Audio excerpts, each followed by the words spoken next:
Olá, sejam todos bem-vindos a mais um episódio ao vivo do nosso programa diário A Melhor Família do Mundo. E aí, pessoal, como é que vocês estão? Hoje, se Deus quiser, vai dar tudo certo aqui com a transmissão. Ontem a gente precisou travar aí no meio do caminho, deu algum problema que eu não sei qual foi até agora no Facebook. A gente não conseguiu concluir a transmissão. Ontem eu estava lá no consultório, hoje não, eu estou aqui em outro lugar, tá? Estou aqui fazendo um outro curso também. Hoje estou fazendo curso, não estou dando curso. Muito bom, pessoal. Se vocês estiverem me vendo bem, me ouvindo bem, me avisem aí pelos comentários para a gente seguir tranquilo aqui com a nossa programação. Hoje a gente vai falar sobre, então, o tema que estava previsto para falar ontem, né? Que é o tema disciplinar como, né? Disciplinar como. Então, ia começar a falar ontem, não deu tempo, né? Cortou aí com um pouco mais de 3 minutinhos de transmissão, né? Mas hoje não, hoje a gente volta aí tranquilamente, ao vivo, para concluir. Karina Bastos entrando, tudo bem, Karina? Vandina Campos entrando também, Shirley Leite aí com a gente, ótimo, muito bom. Amanda Alves vendo e ouvindo bem, perfeito. Gisela Lamarca também aí assistindo a gente, ótimo. Ah, que bom, Karina, que tá tudo certo com a transmissão. Acho que a conexão tá ótima. Tem Márcia Oliveira, tudo bem, Márcia? Tudo bem? Leidiane Rena aí com a gente, ótimo, fico feliz. Então, todo mundo entrando aqui nessa sexta-feira. Sexta-feira todo mundo aí com a gente. Às vésperas do final de semana vai ter feriado na segunda também, se eu não me engano, né? Bem, vai ter transmissão normalmente na segunda-feira, que eu vou estar trabalhando normalmente na segunda-feira, vou estar lá no consultório. Então vai estar tudo certinho com a conexão, vou ter acesso, enfim, vocês vão estar, né, uns, né, descansando, outros não. Agora eu não sei se é feriado só aqui no Rio de Janeiro. Que segunda-feira, que dia? Não lembro. Beleza. Segunda-feira, dia 23, né? O som tá meio baixo, Lilian. Acho que deve estar muito baixo porque eu tô falando baixo para não atrapalhar os outros aqui no restaurante, né? Então eu tô falando um pouquinho baixinho aqui perto do microfone. Mas... Alô, alô, voltou. Está tudo bem com a transmissão agora, né? Tá bom, boa tarde. William, vamos ver se a gente consegue aí. Acho que agora voltou, né? Tá. Tava ótimo aqui. Tava sinal bom de Wi-Fi aqui. Vamos ver. Tá bom. O que acontece? Um errado. Então essa é a pergunta aí que ela falou, né? Então a primeira coisa que ela pergunta é assim, disciplinar como? E depois ela fala o seguinte, se os filhos nascem como anjo. Então, o que eu queria começar comentando aqui no nosso programa de hoje, né? Fazer um breve comentário esse comentário dela, né, que ela colocou num dos nossos vídeos, daqueles vídeos editados aí pelo nosso super editor, né, que ele vai pegando trechos, né, dos nossos programas e fazendo edições aí mais compactas, né? Então o que acontece? Ela começou falando assim, então ela falou que os filhos nascem como anjos, né? E a primeira coisa que a gente tem que falar é isso, né? A gente tem que dar uma ideia, né? A gente tem que conceitualizar um pouquinho, a gente tem que conversar um pouco sobre essa ideia, né? Sobre essa ideia de que as crianças nascem, né, e se desenvolvem como anjos. Então, essa é uma coisa importante, né, que a gente tem que começar falando, né, que não é nessa antropologia que a gente acredita, né? Na verdade, qualquer pessoa que tenha parado para observar minimamente, né, uma criança num parquinho, uma criança com os irmãos, já vai ver, né, que de anjo, né, ela tem pouca coisa, né? Claro que a gente não vai, a gente sabe, uma criança não é má como os adultos são maus, né? Uma criança, ela não tem aquela perversidade que alguns adultos têm, isso a gente jamais vai ver, né? Claro, uma criança, ela não tem história ainda, ela não tem história acumulada ainda para cometer uma maldade, né, terrível, hedionda, como os adultos cometem, né? Isso é claro, isso é evidente, né? Nenhuma criança consegue fazer isso, né? Nenhuma criança consegue ser cruel como um adulto é cruel. Mas, né, isso também não significa que as crianças são anjos, né? Se a gente começa a olhar para uma criança, observa a criança minimamente, né, por pouco tempo, sem romantismos, é claro, né? Claro que a gente pode estar cheio de romantismo na cabeça, né? A gente pode estar cheio né, com o coração cheio, né? Pode estar muito feliz porque tem um filho, a gente pode estar muito feliz porque o nosso afilhado, nosso sobrinho está indo bem no colégio, eles são bonitinhos, são fofinhos, são educadinhos, e a gente pode, né, fazer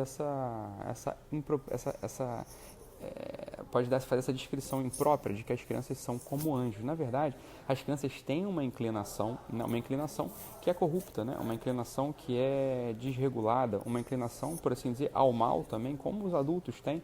Se a gente observa uma dinâmica de parquinho de diversão, se a gente observa uma dinâmica com a criança entre os irmãos, como a gente estava falando aqui, a gente já vai notar que as crianças têm uma inclinação ao egoísmo, né? Que as crianças têm uma inclinação à preguiça, uma inclinação à pirraça, tudo isso está lá dentro delas também. Então veja, a primeira coisa que a gente tem que falar sobre esse comentário, né, de disciplinar como, é isso, que, né, a primeira coisa que a gente tem que ter na cabeça é uma ideia do que é a criança propriamente.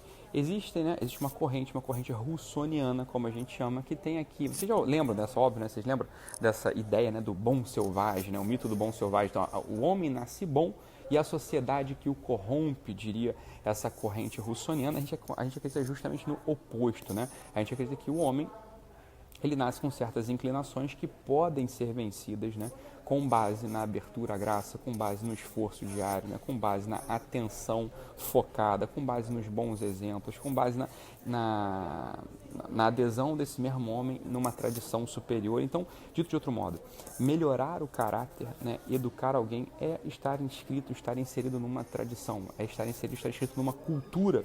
E aí sim a gente pode, então, elevar-se por cima dessa miséria, né, individual, por assim dizer, dessa miséria que vem com todos nós, dessa inclinação má, dessa inclinação negativa, dessa inclinação perversa, e então, através de um esforço, né, de um exercício, né, da inteligência humana, o exercício da cultura, o exercício do amor, a gente então pode educar alguém, pode se autoeducar. Tá? Então, o primeiro ponto desse comentário é esse, né? Então, as crianças, elas não vêm como anjos, isso é uma coisa que só atrapalha a gente, no final das contas. Por quê? Porque isso a gente perde um pouco a nossa intenção educativa, o nosso desejo educativo. Olha, se a criança, né, fica... Se a gente tem ideia de que a criança já vem como anjo, o máximo que a gente pode fazer é não estragar, né? Tá longe, está distante, né? Porque então a gente vai corromper nosso filho. Eu comentei aí numa aula, né? Numa aula ou num programa, não lembro, né? Tem uma pedagoga argentina que tem essa ideia, fala, olha, as crianças, a gente tem que aprender com as crianças. E muita gente tem essa ideia romântica na cabeça, né, de que a gente tem que aprender com a pureza das crianças. Olha, é claro que as crianças têm uma certa pureza de que é alguém que não cometeu ainda um ato mal pela própria vontade. Isso é evidente, né? Todo mundo olha para a criança e gosta de ver uma criancinha, né? Mas a criança não é, né? Na verdade, a criança não é exemplo para isso. O exemplo, né, de alguém puro, né, de alguém heróico, né, de alguém santo, são aqueles sujeitos, aqueles homens e aquelas mulheres que viveram por esse mundo esforçando-se, né, por estar inserido numa tradição educativa, por estar inserido numa tradição religiosa. Bem, esses sujeitos conseguem transcender, então. Esses sujeitos conseguem, então, ser os exemplos educativos, né? E não o oposto, né? Não aquelas crianças, entre aspas, purinhas, né? Então, essa é a primeira coisa. A criança não é que ela nasça como anjo, né? A criança, infelizmente, não é isso, né? Infelizmente, não é a sociedade que corrompe, ao contrário. É a sociedade e a cultura que pode, então, nos educar, pode nos levar para o próximo nível, como o pessoal está gostando de dizer por aí agora, né?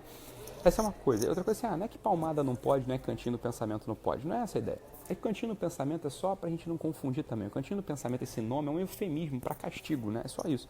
A criança não vai para um cantinho para ficar pensando, ela não consegue pensar. O que pode acontecer é que acalma o ambiente ali, você tira a criança que você não tolera mais. A criança está dando um defeito, está dando alteração, está correndo para um lado para o outro, a criança está se comportando mal. Então você vai e tira a criança do teu convívio e põe ela de canto, né? Põe ela no canto lá. E aí a gente fica com tudo na cabeça, porque agora tá feio falar de castigo, tá feio falar em restrição da liberdade, fica feio falar sobre isso tudo, então inventam um eufemismo, né? O cantinho do pensamento, né? É mais bonito do que falar que a criança está de castigo, né? Pura e simplesmente. Não, tem uma intenção educativa, que essa é o que o pessoal fala, né? Tem uma intenção educativa, colocar a criança no cantinho do pensamento, porque então ela vai refletir, ela vai pensar sobre o que ela fez, quando isso é impossível, na verdade. A criança ainda, até os 6, 7 anos, ela não consegue elaborar um conceito, né? Um adulto tem dificuldade de pensar. Essa que é a verdade. Se eu te colocar no canto lá, fala, pensa aí o que você fez hoje. Você vai pensar durante 4 segundos, no 5º segundo você já está pensando em outra coisa, está pensando na tua fome, está pensando no cabelo que não está pintado, está pensando na cama que você não arrumou, né? Está pensando, né, no dinheiro que você vai comprar, não sei o quê. Você já pensa em outra coisa. Esse é normal do pensamento humano. Imagina uma criança, né? Uma criança que é mais distraída, que tem menos profundidade, tem menos centro, fica muito mais difícil para ela. Essa que é a verdade. Então, a questão do cantinho do pensamento é só dar um nome certo para ele. Cantinho do pensamento não existe. O que existe é castigo. O castigo que a gente, né? Todo mundo aqui ficou de castigo em algum momento. Né? A mãe colocou a gente de castigo dentro do quarto, colocou a gente de castigo em algum lugar fora ali do convívio, porque a gente estava impossível, a gente estava uma peste, né? A gente não estava dando sossego para ninguém. Então, que a nossa mãe fez foi tirar a gente ali do convívio, porque eu não suportava mais o nosso convívio. A gente se acalma, põe a cabeça no lugar, dorme, ou então come alguma coisa e depois volta melhorzinho, não é isso? É o princípio da prisão, né? Você prende alguém porque você não convive, não aguenta conviver com aquele sujeito na sociedade. O sujeito está roubando, está estuprando, está matando. O sujeito, né? Não tem jeito, você vai, tira ele da sociedade, né? Você tira ele daqui, vai, sai, fora. Não dá ninguém consegue conviver contigo. Você vai lá, você fica lá, eu fico aqui, você não vai perturbar muito. Essa é a ideia, né? Essa é a ideia. Então, cantinho do pensamento é só dar um nome para a coisa, para a gente não fazer uma coisa, né, achando que está fazendo outra. Isso acaba atrapalhando, confundindo a nossa cabeça. Porque o nosso filho certamente não vai dar respostas adequadas para a gente, né? Então, meu filho, o que você pensou? Conte-me, né? Faça aqui um juízo claro, né, preciso sobre as coisas que você pensou aí quando estava no cantinho do pensamento. A criança ou vai inventar ou vai se enrolar. E você pode ficar frustrado. Fala, puta, meu filho não tem jeito, né? Meu filho não sei o que, não pensou em nada, não se emendou, não entendeu o que fez. Entender o que fez é um processo, né? Entender o que fez é propriamente o exercício da cultura, propriamente o exercício da educação. Então a gente vai precisar de uma e outra, vai precisar repetir 1000 vezes a mesma coisa. Isso é claro, né? Então educar dá trabalho, educar é um risco, né? Como diria Dom Giussani no seu livro, educar é um risco no sentido de que é arriscado mesmo, a gente não sabe para onde a coisa vai, né? Então a gente tem que querer entrar nesse risco, tem que querer se aventurar nesse risco. E é sempre assim, demora tempo, tem um tempo de maturidade, as coisas não são triviais, as coisas não são óbvias, as coisas não são lógicas muitas vezes e não são lineares, sobretudo. Né? Não são lineares. Então, uma criança que às vezes está evoluindo muito bem, ela vai ter períodos espiralares, ela vai ter períodos nos quais ela vai cair e vai ficar ruim de novo. Né? Porque ela pode estar num período de amadurecimento afetivo, no qual muda o quadro de referências dela, ela pode estar passando por um período de doença, né, por um período de incômodo corporal, então ela vai ter, né, uma dificuldade de comportamento, ela pode estar sendo submetida a um desafio pedagógico, a um desafio educacional que ela ainda não domina, né? Então ela pode se sentir ali ameaçada, ela pode se sentir incomodada, ela pode ter alteração de comportamentos, tudo tem que estar na nossa cabeça. Então a educação não é linear, né? A educação ela vai em patamares, por assim dizer, mas não é linear, ela pode cair, pode subir, pode voltar, né? Então a gente nunca pode ter na cabeça essa ilusão, né, de que nosso filho agora está no caminho. Essa coisa de caminho, né? O caminho é tortuoso, o caminho é espiralado, né? Como eu já disse, o caminho a gente nunca sabe. Então,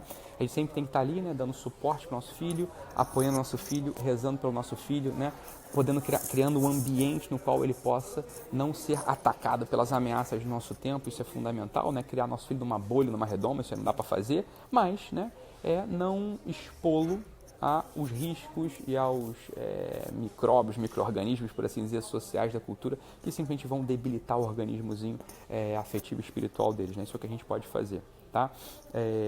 A Thaís Vilela pergunta aqui, a partir de qual idade eu posso colocar no cantinho do pensamento? Eu não acredito que o cantinho do pensamento possa servir para nada, né? Eu acredito que o cantinho do pensamento não ajuda. O que ajuda é castigo. Você tira o teu filho do ambiente quando você não tem mais recurso, não tem mais nada para fazer, você vai e tira ele do ambiente, né? Deixa ele lá quieto, trancado, depois você volta, quando tiver se acalmado, você vai lá e ajuda e acalma ele, né? Acalma com o teu carinho, com o teu beijo, acalma dando um olhar, acalma, né?